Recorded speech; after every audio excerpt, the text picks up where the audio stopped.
गांधारी कौन थी? गांधारी गांधार राज्य के राजा सुबल की पुत्री और शकुनी की छोटी बहन थी। आज अफगानिस्तान का जो कंधार है वही पुराने समय में गांधार प्रदेश कहलाता था। गांधारी महान शिव भक्तिनी थी और महादेव ने उसे 100 पुत्रों का वरदान प्रदान किया था। गांधारी अद्वितीय सुंदरी थी।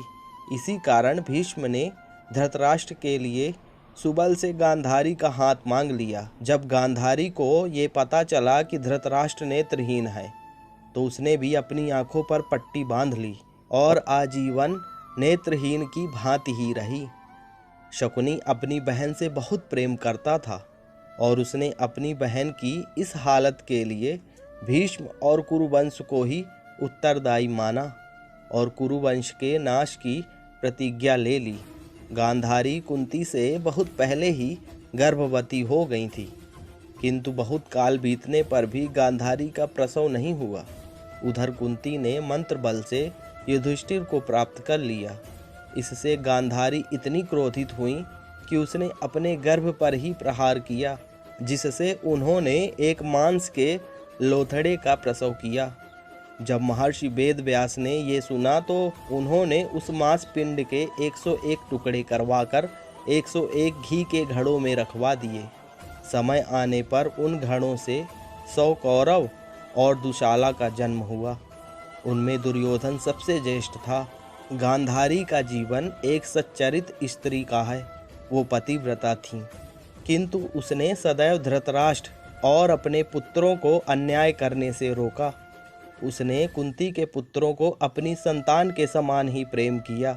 वो एक विदुषी स्त्री थी और राज्य चलाने में भी धृतराष्ट्र का सहयोग किया करती थी। उसने सदैव धृतराष्ट्र और दुर्योधन को धर्म के मार्ग पर चलने को प्रेरित किया, किंतु ऐसा हो नहीं पाया। गांधारी महाभारत के युद्ध से बहुत क्षुब्ध थी। जब केवल दुर्योधन युद्ध में जीवित बचा तब पुत्र मोह के वश में उन्होंने अपने पुत्र को अजेय बनाने का विचार किया। उन्होंने दुर्योधन को नग्न अपने समक्ष बुलाया, किंतु श्री कृष्ण ने अपनी चतुरता से उसे केले के पत्तों का छाल पहनवा दिया। जब दुर्योधन गांधारी के समक्ष आया तब गांधारी ने प्रथम बार अपनी आंखों की पट्टी खोली और अपने पुण्य की शक्ति से दुर्योधन का शरीर वज्र का बना दिया। केवल कटिभाग जो छाल से ढका था वज्र का ना बन पाया और उसी कारण दुर्योधन की मृत्यु हुई। महाभारत के युद्ध के लिए गांधारी ने श्री कृष्ण को ही दोषी माना और उनके समस्त वंश के नाश का श्राप दे दिया। युद्ध समाप्त करने के बाद कई वर्ष तक धृतराष्ट्र और गांधारी हस्तिनापुर में ही रहे, किंतु फिर बाद में संन्यास लेकर दोनों वन को चले गए। कुंती भी उनके साथ गई। वहीं वन में एक दिन आग लग जाने के कारण तीनों की मृत्यु हो गई।